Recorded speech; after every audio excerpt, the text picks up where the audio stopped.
아침에 혈당을 재보면 전날 음식을 정말 조심해서 먹었는데도 수치가 갑자기 뛰어오른 경험이 있으신가요?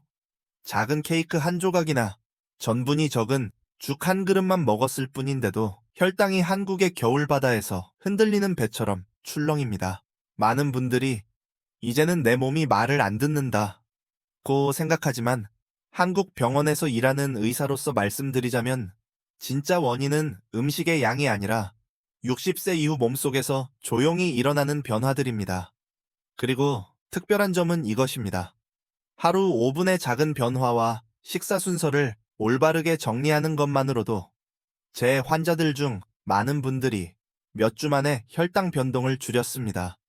왜 겉보기에는 무해한 습관들이 혈당을 올리는지, 그리고 60세에서 80세 사이 수백 명의 환자들이 다시 수치를 안정시키는데 도움이 된 자연적인 방법이 무엇인지 알고 싶다면 끝까지 보세요. 오늘의 영상은 여러분의 매일 건강 관리 방식을 바꿀 수 있습니다. 한국 병원에서 노년층 환자들을 진료하면서 제가 매우 익숙하게 듣는 말이 있습니다. 거의 모든 분들이 고혈당이 뭔가 잘못 먹어서 생긴다고 생각합니다. 진료실에 들어오자마자 대부분 이렇게 묻습니다. 선생님, 어제 죽 반 공기밖에 안 먹었는데 왜 오늘 아침 혈당이 더 높죠? 어떤 분들은 탄수화물을 거의 끊다시피 하는데도 혈당이 여전히 들쭉날쭉하고 어떤 날은 아침 한 번에 갑자기 치솟는다고 합니다. 사실 60세가 넘으면 몸은 더 이상 30, 40대처럼 반응하지 않습니다. 예전에 효과가 있던 방법이 더 이상 효과가 없습니다. 그 핵심 이유는 음식의 양이 아니라 노년층에서 매우 미세하게 변하는 내분비 시스템 때문입니다. 많은 분들이 혈당을 낮추기 위해 아침을 거르거나 아주 적게 먹지만 실제로는 그 반대 결과를 초래합니다. 이것이 가장 흔한 실수 중 하나입니다. 우리 몸에는 새벽 현상이라는 자연적인 과정이 있습니다. 아침에 깨어날 에너지를 주기 위해 간이 포도당을 방출하는 현상입니다. 이 효과는 나이가 들수록 더 강해지는데 혈당을 조절하는 호르몬들이 이전만큼 부드럽게 작동하지 않기 때문입니다. 간이 너무 일찍 포도당을 방출하면 아무것도 먹지 않았는데도 혈당이 오릅니다. 아침을 너무 적게 먹거나 거르는 환자들이 이런 상황에 빠지는 경우가 많습니다. 또 다른 요인은 나이 들수록 인슐린 민감도가 떨어지는 것입니다. 인슐린은 포도당이 세포 안으로 들어가도록 여는 열쇠 같은 역할을 합니다. 하지만 나이가 들면 그 문들이 더 뻣뻣해져서 인슐린이 쉽게 열지 못합니다. 노년층이 적게 먹거나 아침을 걸을수록 가는 부족한 에너지를 채우기 위해 더 많은 포도당을 방출해버리고 결국 아무것도 먹지 않아도 혈당이 오릅니다. 그래서 너무 적게 먹거나 아침을 거르는 것은 득보다 실이 큽니다. 한국의 많은 노년층이 아침 공복에 블랙커피를 마시는 습관이 있습니다. 커피에는 설탕이 없어도 혈당을 올리는 코르티솔이라는 호르몬 분비를 자극합니다. 그래서 민감한 분들은 커피 한 모금만으로도 혈당이 10, 20 정도 오를 수 있습니다. 환자들에게 이 사실을 설명하면 대부분 놀라며 묻습니다. 커피가 왜 혈당을 올려요?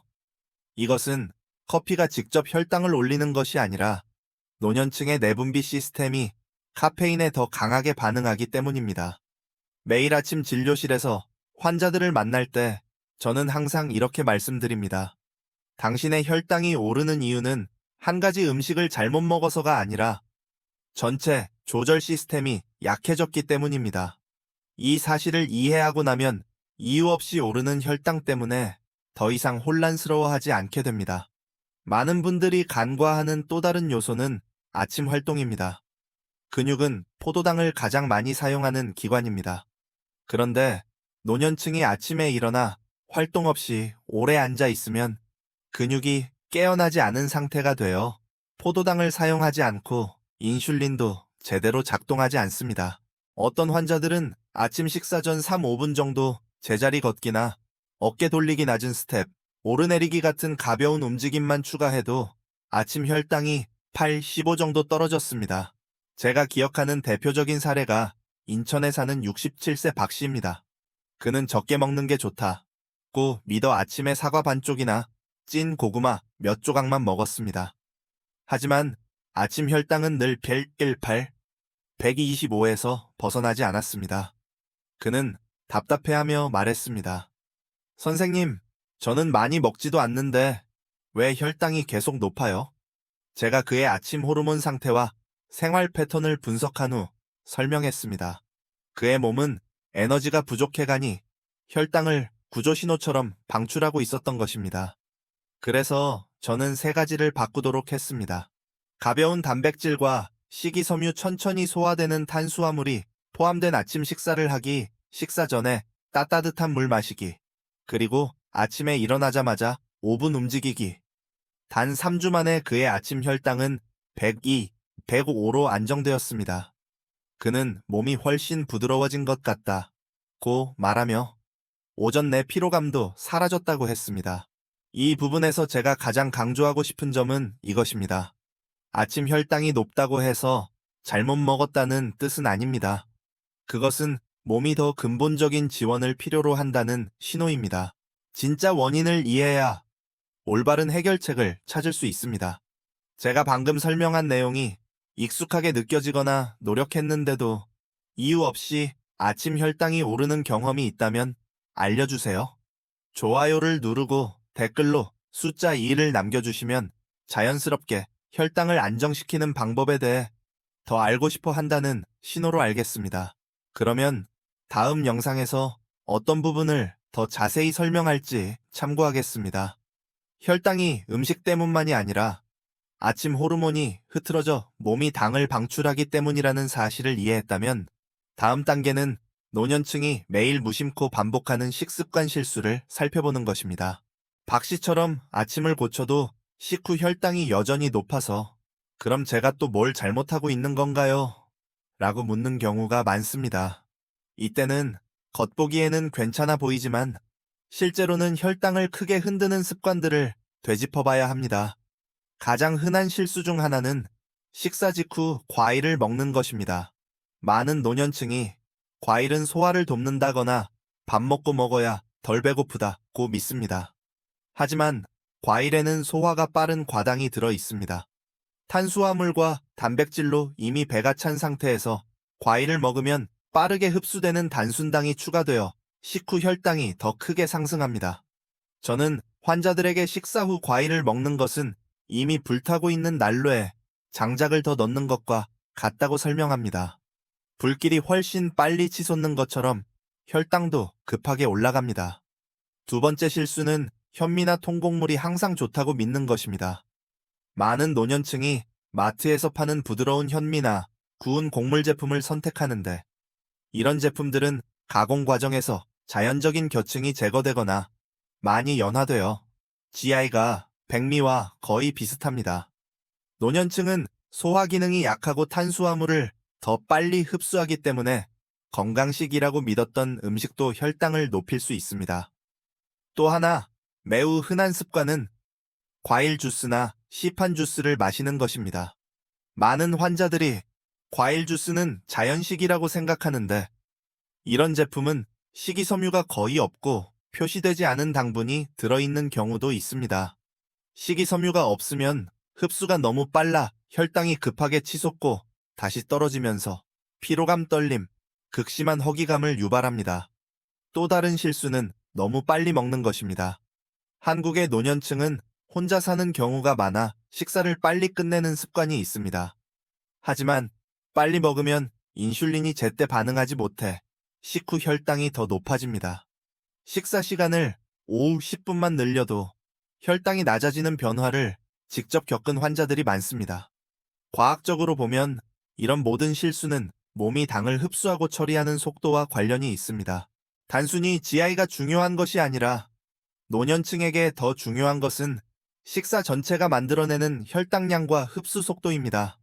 젊은 사람들은 위 배출 속도와 인슐린 반응이 빠르기 때문에 같은 음식을 먹어도 혈당이 크게 오르지 않을 수 있습니다. 그러나 노년층은 소화 속도가 느리고 효소 기능도 약해 혈당이 더 오래 머뭅니다.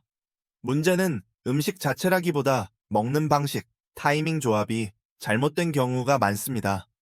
해결책은 좋아하는 음식을 모두 끊거나 극단적인 식단을 따르는 것이 아닙니다. 가장 효과적인 방법은 식사 순서와 조합을 바꾸는 것입니다. 제가 환자들에게 가장 간단하게 가르치는 원칙은 이것입니다. 먼저 채소, 그 다음 가벼운 과일, 그리고 단백질과 탄수화물 순으로 먹기. 식이섬유를 먼저 먹으면 당 흡수 속도가 느려집니다. 과일은 식사 15, 20분 전에 먹거나 식사와 분리해서 먹는 것이 좋습니다. 곡물을 먹을 때는 최대한 가공되지 않은 형태를 고르고 충분히 불리거나 제대로 조리해야 합니다. 또 하나의 팁은 탄수화물을 먹을 때 두부, 달걀 찐, 생선 같은 가벼운 단백질을 함께 먹어 당 흡수 속도를 늦추는 것입니다. 저는 환자들에게 더 천천히 먹고 한 입 먹을 때마다 젓가락을 내려놓고 탄수화물 양을 줄이라고 조언합니다. 밥을 먹는다면 반 공기만 먹고 나머지는 채소나 단백질로 채우도록 합니다. 이런 간단한 변화가 노년층에게는 아주 큰 효과를 냅니다. 저는 수원에 사는 72세 이씨의 사례를 매우 생생하게 기억하고 있습니다. 그는 떡이나 제철 과일 같은 전통 음식을 매우 좋아했습니다.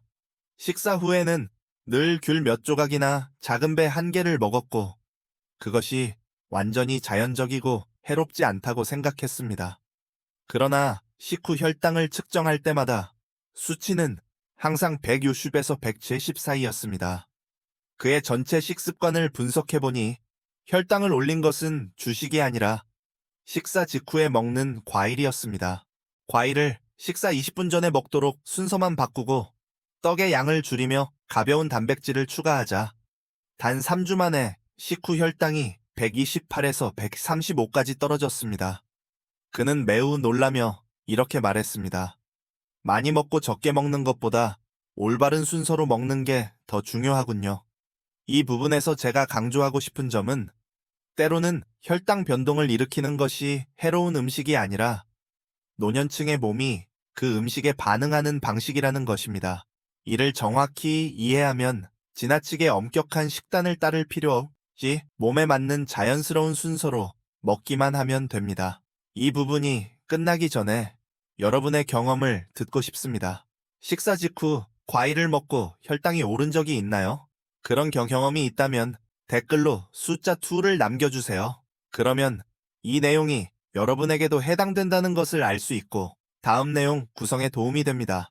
아침 습관을 바로잡고 올바른 순서로 식사하면 많은 환자들이 혈당이 안정되기 시작합니다.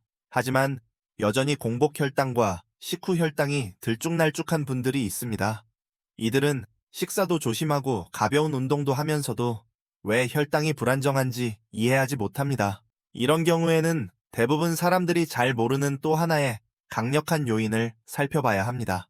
바로 수면과 스트레스입니다.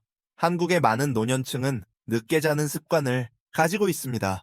저녁 식사 후 뉴스를 보거나 드라마를 보거나 어두운 방에서 휴대전화를 사용하는 경우가 많습니다. 겉보기에는 별 문제 없어 보이지만 이런 행동들은 호르몬 시스템을 심각하게 교란합니다. TV나 휴대전화에서 나오는 블루라이트가 눈에 들어오면 몸은 수면을 조절하는 멜라토닌 생산을 줄입니다. 멜라토닌이 줄어들면 몸은 코르티솔을 더 많이 분비합니다. 그리고 코르티솔은 간이 평소보다 더 많은 포도당을 혈액으로 방출하도록 만드는 호르몬입니다. 젊은 사람들에게는 이 코르티솔 증가가 크게 영향을 주지 않습니다. 그러나 이미 조절 기능이 약해진 노년층의 경우 단 하루라도 잠을 적게 자거나 질이 떨어지면 다음날 공복 혈당이 10에서 25 정도까지 상승할 수 있습니다. 환자들 중에는 선생님 어젯밤 잠을 1시간 덜 잤을 뿐인데 오늘 아침 혈당이 130까지 올랐어요. 라고 말하는 분들이 많습니다. 이것이 바로 코르티솔의 영향입니다. 혈당에 영향을 주는 또 다른 요인은 장기간 지속되는 정신적 스트레스입니다. 한국의 노년층은 외로움, 경제적 문제, 가족 문제 등 다양한 스트레스를 안고 있습니다. 자녀나 손주에 대한 걱정, 사소한 다툼이나 불안감만으로도 스트레스 호르몬이 올라갑니다. 코르티솔과 아드레날린이 증가하면 가는 즉시 전투 또는 도피 반응을 위해 에너지를 준비시키려고 포도당을 방출합니다. 몸이 실제로 그 에너지를 필요로 하지 않아도 말입니다. 이 때문에 혈당이 조용히 상승합니다. 의학적으로는 이것을 스트레스 유발 고혈당이라고 하며 60세 이상에서 매우 흔합니다. 몸이 스트레스에 강하게 반응하면 인슐린이 제대로 작동하지 않습니다. 인슐린은 포도당을 세포 안으로 보내는 배달자 같은 존재인데 코르티솔이 높아지면 세포의 문이 굳게 닫혀 포도당이 들어가지 못하고 혈액에 머무르게 됩니다. 한국의 또 다른 흔한 요인은 계절 변화입니다. 춥고 건조한 겨울 바람은 노년층의 숙면을 방해하고 자주 깨게 만듭니다. 수면이 조각나면 혈당도 함께 흔들립니다. 게다가 일부 환자들은 저녁에 몸을 따뜻하게 하기 위해 홍차나 커피를 마시는 습관이 있는데 이 음료들에 포함된 카페인은 3시간에서 5시간 동안 코르티솔을 높입니다. 이 문제의 해결책은 약이 아니라 몸의 생체 리듬을 재설정하는 것입니다. 제가 환자들에게 처음으로 가르치는 것은 취침 시간을 일정하게 정하는 것입니다. 이상적으로는 밤 11시 이전에 자는 것이 좋습니다.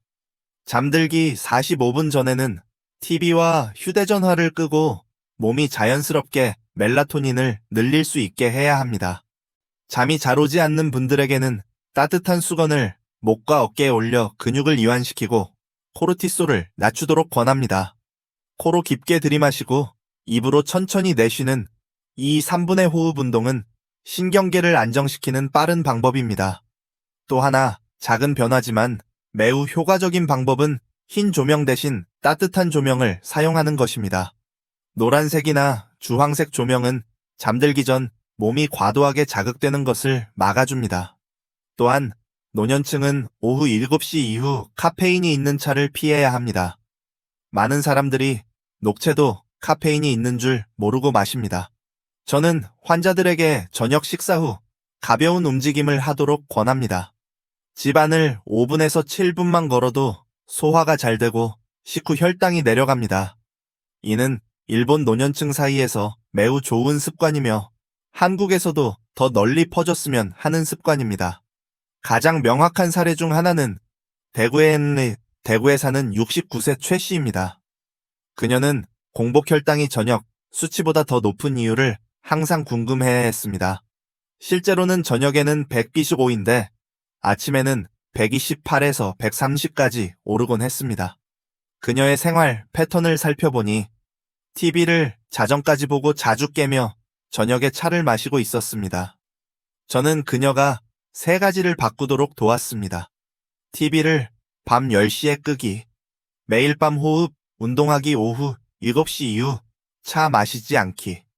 단 한 달 만에 공복 혈당은 108에서 122로 떨어졌고 무엇보다 아침에 몸이 무겁지 않다는 점이 가장 놀라웠다고 했습니다.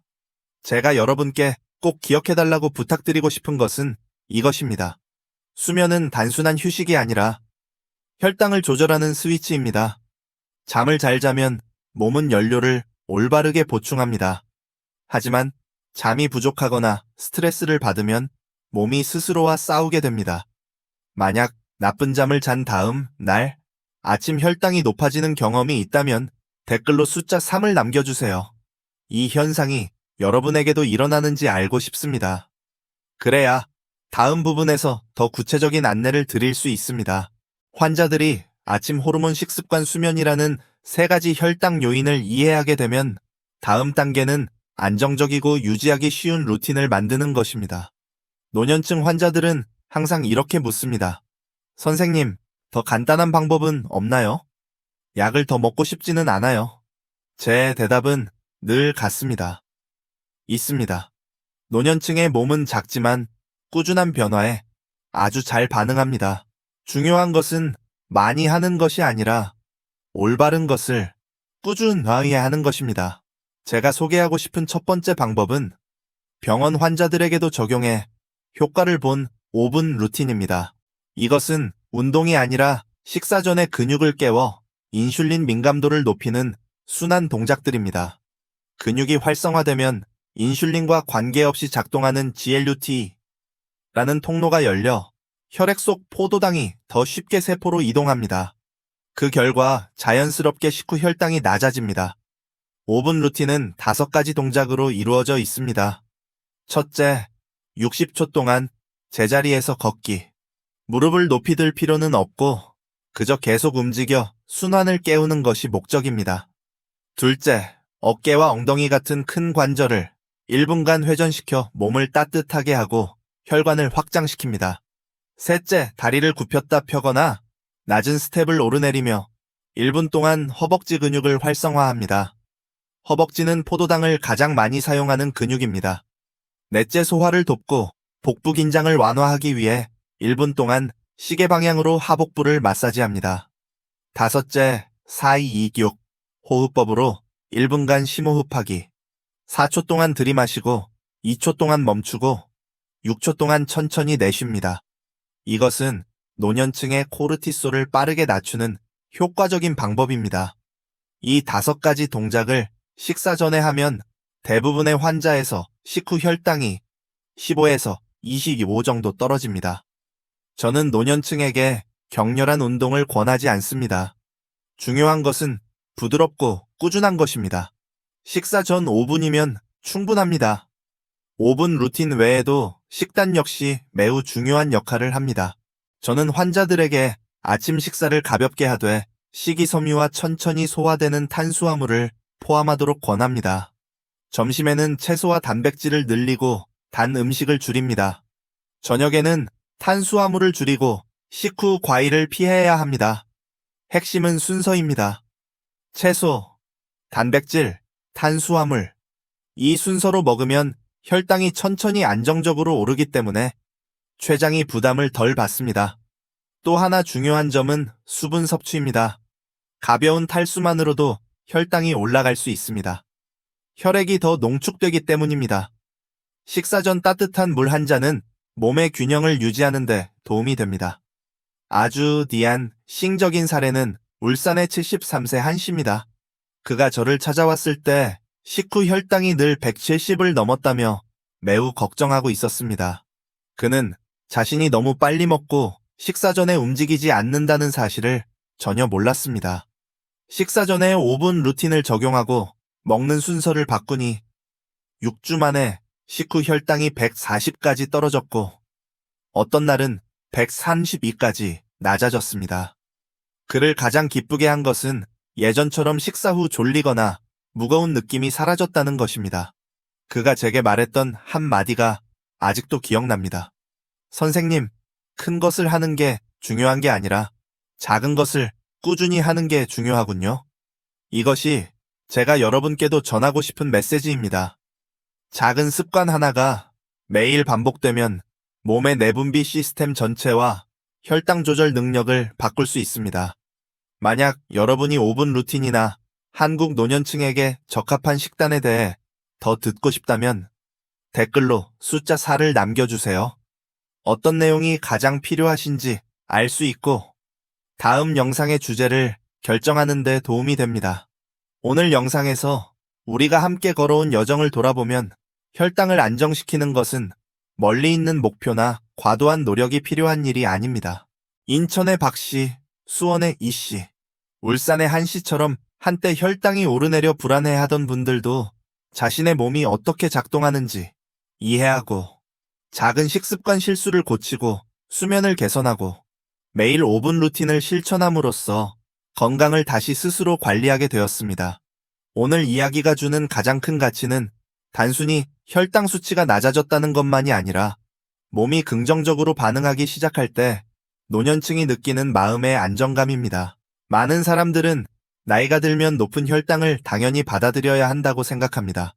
그러나 진실은 60세든 70세든 80세든 우리의 몸은 올바르게 다루기만 하면 회복할 수 있는 힘을 여전히 갖고 있다는 것입니다. 중요한 것은 작은 행동을 꾸준히 시작하는 것입니다. 오늘 영상의 내용이 여러분께 희망이나 지식 혹은 더 스스로를 돌보고 싶은 동기를 주었다면 주변의 친구나 가족과 공유해 주시기 바랍니다. 그리고 한국의 노년층을 위한 깊이 있는 건강 콘텐츠를 계속 함께하고 싶다면 채널을 구독하고 좋아요나 댓글로 작은 신호를 남겨주세요. 여러분께 도움이 되고 있다는 것을 알 수 있는 가장 큰 힘이 됩니다. 다음 영상에서는 많은 한국 분들이 건강하다고 믿지만 실제로는 혈당을 조용히 올리는 음식들을 분석해 드리겠습니다. 환자분들이 가장 많이 요청한 주제이기도 합니다. 시청해 주셔서 감사합니다. 편안하고 건강한 하루 보내시길 바라며 앞으로도 여러분이 스스로 건강을 관리하는 여정을 계속 지켜드리겠습니다. 이 영상은 정보 제공과 교육을 위한 것입니다. 이 내용은 의사의 진단치료 의학적 조언을 대체하지 않습니다. 영상의 방법들을 적용하기 전에는 반드시 의료 전문가와 상담하시기 바랍니다.